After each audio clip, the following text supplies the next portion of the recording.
Mano a mano. Un estudio de la Dirección General de Aguas reveló que los glaciares han disminuido en un 8% en los últimos 5 años. Vamos a hablar de este preocupante tema, con la situación hídrica, por supuesto, que está ahí siendo una emergencia ya en estos tiempos. Nos acompaña el ministro de Obras Públicas, Alfredo Moreno. Ministro, muchas gracias por acompañarnos. ¿Qué tal? ¿Cómo están? Buenas tardes. Claro, porque aquí está íntimamente ligado con la escasez hídrica, la emergencia que hemos estado comentando ya varias veces aquí en el programa, en el canal. Y aquí hay una preocupación, disminuye el kilómetro cuadrado de glaciares, vamos a estar hablando de varios detalles, pero ¿cómo se va tomando este informe preliminar de la DGA que ya en un 95% nos deja esta gran conclusión? Sí, yo no voy a decir mucho sobre el estudio porque el estudio no está terminado, pero fue un avance. Exactamente, se dieron algunos datos, pero yo creo que para poderlo entender adecuadamente hay que tener, digamos, los resultados finales y mirarlo en su completitud. Pero yendo un poco a lo esencial, lo primero, la importancia de tener información. Esto es lo que estamos haciendo. Acabamos de dar un informe sobre qué es lo que va a pasar con los caudales de los ríos en los próximos meses, en cada una de las cuencas. Ahora estamos dedicados a poder hacer este inventario de glaciares, porque hablamos de glaciares, pero no sabemos dónde están, de qué tamaño son, qué les está pasando. Si son rocosos o de hielo. Claro, no se puede, digamos, tomar acciones si no tenemos información. Estamos haciendo un estudio de las 10 cuencas más complejas que tenemos hoy día. Tenemos 101 cuencas, de manera tal de también poder tomar las medidas ahí. ¿Qué hacemos? ¿Podemos seguir sacando agua del subsuelo de ese lugar o no? ¿Cuánta agua entra? ¿Cuánta sale? ¿Cuánta agua hay abajo? En fin. Entonces, eso es lo primero. Respecto al tema de los glaciares, efectivamente hay otras informaciones, aparte de este inventario que estamos haciendo nosotros, que muestran que no solamente en Chile, en todas partes del mundo, los glaciares están retrocediendo, los hielos están retrocediendo.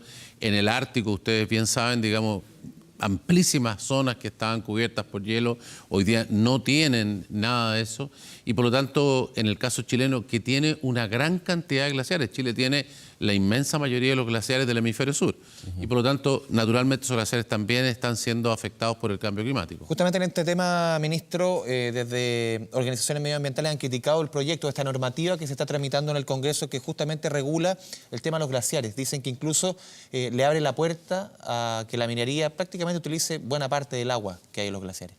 Bueno, yo creo que ahí hay una serie de malos entendimientos. En primer lugar, debo decir, prácticamente no hay ningún país en el mundo que tenga una ley de protección de glaciares. El caso, yo diría, casi único es Argentina. Ya. Argentina tiene una ley de protección de glaciares. Los otros, el sistema de protección que tienen es el sistema de protección general del medio ambiente, entre los cuales se protegen glaciares, se protegen humedales, se protegen, digamos, una serie de hábitats de distinto tipo.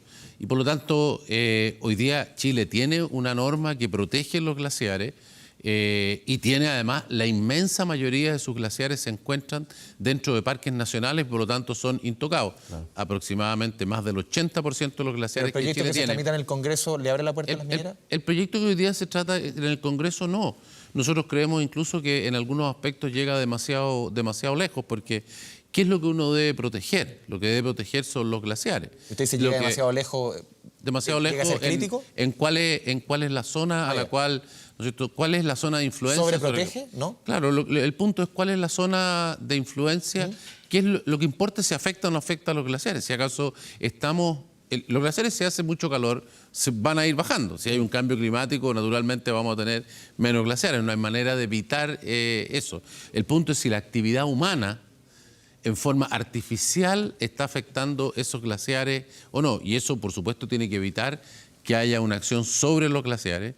También tiene que evitar que cosas que sucedan alrededor de los glaciares no los afecten.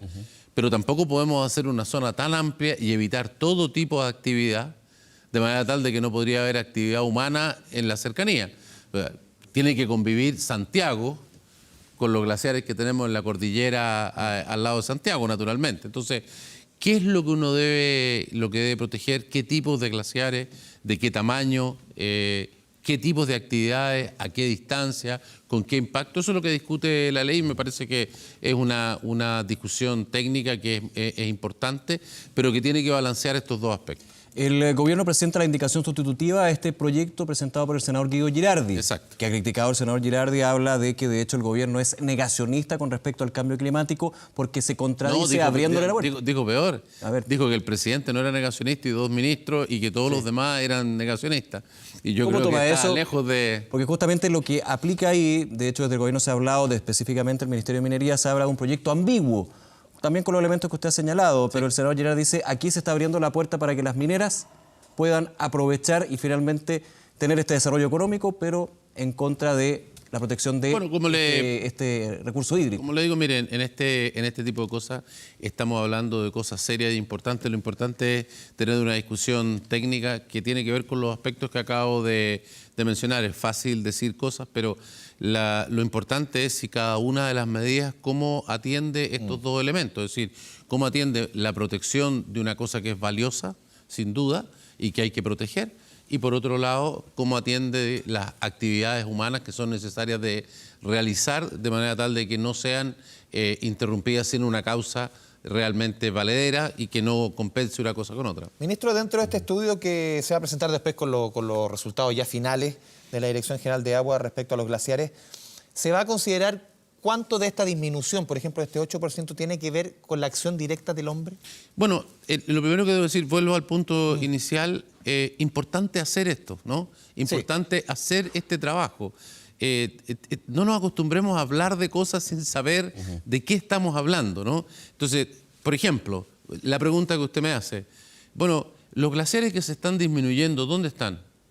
¿Donde hay actividad humana o donde no la hay? ¿Se puede identificar si está en Parque Nacional o no? Están en los parques nacionales. ¿Están en la zona austral donde la población chilena y la actividad es bajísima o están en otro lugar? Todas esas cosas perfectamente van a quedar, digamos, con mucha mejor información. No sé si vamos a poder resolver todas las dudas, por supuesto. Habrá en una zona en particular que hay una actividad de una minera, qué pasa con el glaciar que está cercano y habrá que hacer una cosa específica, pero por lo menos vamos a saber qué está pasando con los glaciares, dónde están, qué ha sucedido con ellos, si están o no en zonas donde el impacto uno podría pensar que es por la actividad humana. Tenemos 86% de los glaciares se encuentran en parques nacionales donde no hay ningún tipo de actividad humana en la cercanía. Si ellos están siendo afectados, entonces, bueno, ¿cuál es el peso de una cosa u otra? Pero de todas maneras, aún así, ministro, de los glaciares para el recurso hídrico cuando hablamos de escasez hídrica. ¿Sí? Justamente cuando hablamos, por ejemplo, de los glaciares rocosos, que son menos conocidos, pero es roca, abajo hay hielo, hay una mayor recuperación de agua y son gran fuente hídrica. Claro, son un sistema de almacenamiento de agua, pero al final el sistema funciona con lo que entra y con lo que sale, ¿no? Si no tenemos lluvia, si la temperatura es alta, bueno, esos glaciares no van a durar demasiado. Y bueno, insisto, esto no es un problema chileno, no es un problema, imagínate, en el Ártico, se están perdiendo. O sea, hay un impacto climático global donde ninguna regla, digamos, de trabajo, de actividad chilena va a cambiar sobre eso. El presidente ya ha planteado que Chile es una cosa muy, muy particular. No hay otros países subdesarrollados que han tomado este tipo de compromiso. Chile se ha comprometido a ser carbono neutral, es decir, a hacer un aporte equivalente al que se le está pidiendo a los países más desarrollados del mundo. Y dio un paso al frente y dijo, nosotros vamos a poner nuestra parte, aunque es una parte pequeña respecto del mundo, pero muy importante para nosotros. Eso significa tomar acciones respecto de cómo generamos la energía, eliminar las centrales de carbón, medir la huella de carbono en cada una de las cosas que hacemos. O sea, Chile va a hacer su aporte. Y en materia de lo que tiene que ver específicamente con los glaciares, con la acción directa digamos, de corta distancia, llamémosle, de lo que está haciendo una actividad en Chile respecto de un glaciar específico, bueno, tomemos todas las medidas de protección que sean las razonables para cuidar ese bien, intentando que dificulte lo menos posible el resto de los bienes que también son necesarios e importantes para la sociedad. Ministro, también la semana pasada se entregó este informe que tiene que ver con el caudal de los ríos. Sí. Incluso ya las empresas quizás más importantes que proveen de agua potable a la región metropolitana han solicitado que derechamente que se declare zona de escasez hídrica. Derechamente, ¿puede haber o podemos tener en los próximos años, en las próximas décadas, racionamiento de agua? ¿Es posible en la región metropolitana o es algo que usted lo ve muy lejano de acuerdo a las cotas que se manejan ahora? Lo que sucede es lo siguiente, hoy día tenemos En primer lugar, una emergencia de sequía enorme, solo comparable al 68, al año 68, y por lo tanto hemos ido a medir y a mirar si tenemos problemas en las ciudades, en los campos, donde lo que muestra para la emergencia, para esta primavera, para este verano que se acerca a principios del año 2020, en las ciudades no vamos a tener problemas. Por ahora. Por eso digo, para contestar la pregunta por parte. ¿Dónde sí tenemos problemas? En las zonas rurales. En las zonas rurales hay sistemas más pequeños, mucho más frágiles, hay pozos que están perdiendo, digamos, su capacidad de proveer agua. Hoy día tenemos un número relevante de lugares donde existe ese problema, donde hay irregularidad en el flujo de agua o sencillamente no se tiene, y por lo tanto estamos trabajando en cada uno de ellos para resolver ese problema. Y después está el tema de la agricultura, particularmente la agricultura que es agricultura, digamos, que está basada en la lluvia, pequeños agricultores que no tienen otras alternativas, no tienen los pozos, no tienen... Y esa gente lo está pasando mal y por eso hemos hecho todos estos decretos de emergencia y estamos ayudando en cada uno de los casos en la medida de que cada uno tiene el problema y las posibilidades. Pero mirado en el mediano y largo plazo, lo que tenemos que entender es que el agua, la cantidad está bajando. Todas las décadas en Chile, en una amplísima zona, todo el centro norte y todo el centro sur, todas las décadas anteriores ha bajado el promedio de agua que tenemos disponible. Y todos los estudios muestran que esa agua va a disminuir aún más. Por lo tanto, tenemos que, quizás la única cosa positiva de esta sequía es que tenemos que entender que esto no es una emergencia, esto es un cambio del nivel de agua y de la disponibilidad de agua permanente. Es una nueva realidad. Y por lo tanto una nueva realidad. ¿Qué significa eso? ¿Significa que no hay agua? No, en todos los lugares de Chile hay agua. Lo que no tenemos son las obras necesarias para ese tipo de agua y ese nivel de agua. Por ejemplo, en el norte hay mucho menos agua proveniente de la cordillera, pero tenemos todo el mar, podemos desalinizar, por ejemplo. En otros lugares podemos hacer pozos más profundos. En otros lugares Chile tiene una gran ventaja, toda el agua que utilizan las ciudades es tratada y por lo tanto es perfectamente utilizable para ser reusada en la agricultura, en la minería, en la industria.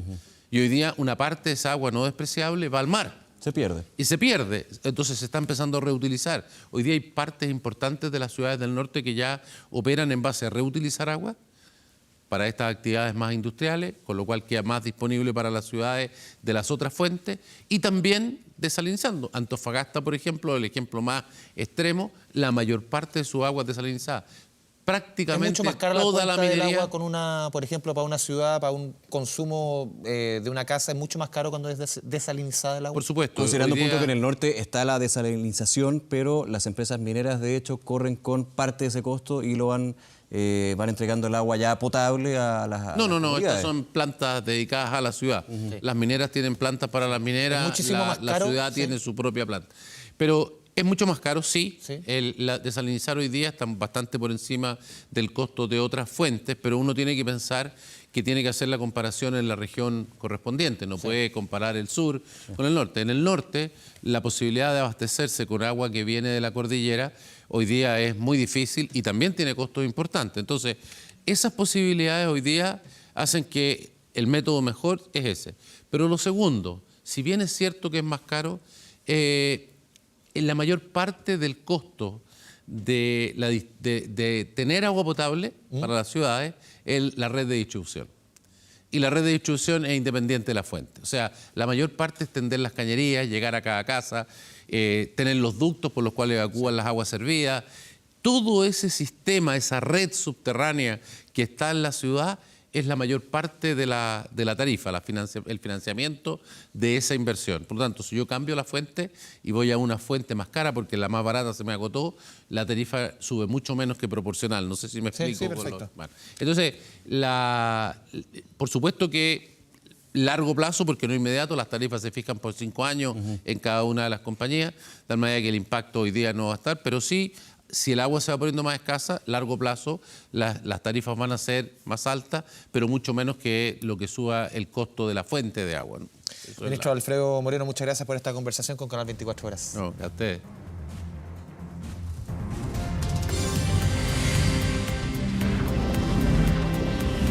Mano a mano.